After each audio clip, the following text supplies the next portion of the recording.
সোদের দ্বারা যদি কোনো বাক্য যুক্ত হয় সেক্ষেত্রে ক্যান হবে না কুড হবে, আবার মে হবে নাকি মাইট হবে, কোনটা শুদ্ধ? ক্যান কুড শুদ্ধ নাকি মে মাইট শুদ্ধ? শিক্ষার্থীরা বিশেষ করে প্রতিযোগিতামূলক পরীক্ষায় আমরা এই বিষয়গুলি নিয়ে নানা রকম দ্বিধাদ্বন্দ্বে পড়ে যাই। সেই দ্বিধাদ্বন্দ্বগুলি আজকে ইনশাল্লাহ আমরা দূর করে নিচ্ছি। প্রথমে দেখতে পাচ্ছি যে স্ট্রাকচারাল দিকটা কি আছে।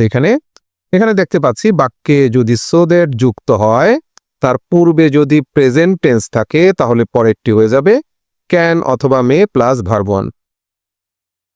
দ্বিতীয় যে স্ট্রাকচার আছে সেখানে দেখতে পাচ্ছি সোদের যুক্ত বাক্য প্রথমে যদি পাস্ট টেন্স থাকে তাহলে পরে হয়ে যাবে কুড অথবা মাইট প্লাস ভার্ব ওয়ান।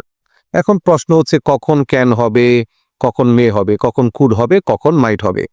এক্সাম্পলের মাধ্যমে বিষয়গুলি পরিপূর্ণভাবে আমরা ইনশাআল্লাহ ক্লিয়ার করব। এখানে দেখতে পাচ্ছি he works hard so that he can shine in life, অর্থাৎ সোদের যুক্ত বাক্য প্রথমে প্রেজেন্ট টেন্সে আছে ওয়ার্কস, এটা দেখে বুঝতে পারছি এটা প্রেজেন্ট টেন্সে আছে, এজন্য কিন্তু ক্যান হয়ে গেছে, তারপর ভার্ব ওয়ান হয়েছে। ঠিক একইভাবে দ্বিতীয় বাক্য দ্বিতীয় স্ট্রাকচার ফলো করছে, সেটা কি সোদের যুক্ত বাক্য প্রথমে আছে ওয়ার্কড, অর্থাৎ হি ওয়ার্কড হার্ড, এখানে পাস্ট টেন্সে আছে এই জন্য পরবর্তীতে কিন্তু কুড প্লাস ভার্ব ওয়ান হয়েছে। কি হয়েছে? প্রথম বাক্যে হচ্ছে he works hard so that he can shine in life, can plus verb one হলো কেন? প্রথমে প্রেজেন্ট টেন্সে আছে। দ্বিতীয় বাক্য কি হলো?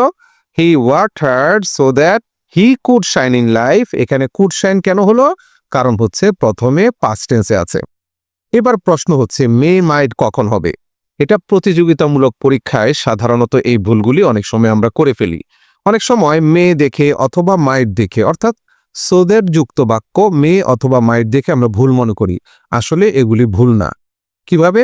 এখানে লেখা আছে works hard so that he may shine in life, বাক্যটি অবশ্যই শুদ্ধ, এবং he work hard so that he might shine in life, দুইটি কিন্তু একই নিয়ম।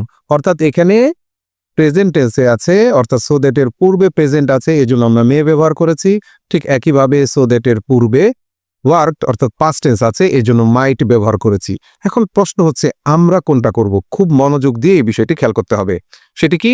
প্রচলিতভাবে এবং বহুল প্রচলিত হিসেবে অবশ্যই শিক্ষার্থীদেরকে আমরা পরামর্শ দেই ক্যান এবং কুডের ব্যবহার করার জন্য। তাহলে মে মাইট কখন হবে? এটি হচ্ছে সাধারণত প্রতিযোগিতামূলক পরীক্ষায় শিক্ষার্থীদেরকে পাজেল করার জন্য মে এবং মাইট ব্যবহার করে, সেটি তোমাদেরকে খেয়াল রাখতে হবে। আসলে বাক্যটি ভুল না, এটি সো দ্যাটের আরেকটি রূপ। অর্থাৎ সো দ্যাট থাকলে আমরা কি করব? যদি প্রেজেন্ট থাকে তাহলে ক্যান বসাবো, যদি পাস্ট থাকে সো দ্যাটের পরে কুড বসাবো এবং এরপর ভার্ব ওয়ান হবে। তবে অবশ্যই মনে রাখতে হবে কখনো যদি আমরা প্রতিযোগিতামূলক পরীক্ষায় মে অথবা মাইট পেয়ে যাই, সেক্ষেত্রে যদি ক্যান অথবা কুড কখনো না বসানো থাকে তাহলে ধরে নিতে হবে মে এবং মাইট যুক্ত বাক্যটি শুদ্ধ। আশা করছি সো দ্যাট নিয়ে যে সমস্যাগুলি ছিল এরপরে আর শিক্ষার্থীদের সেগুলি থাকবে না।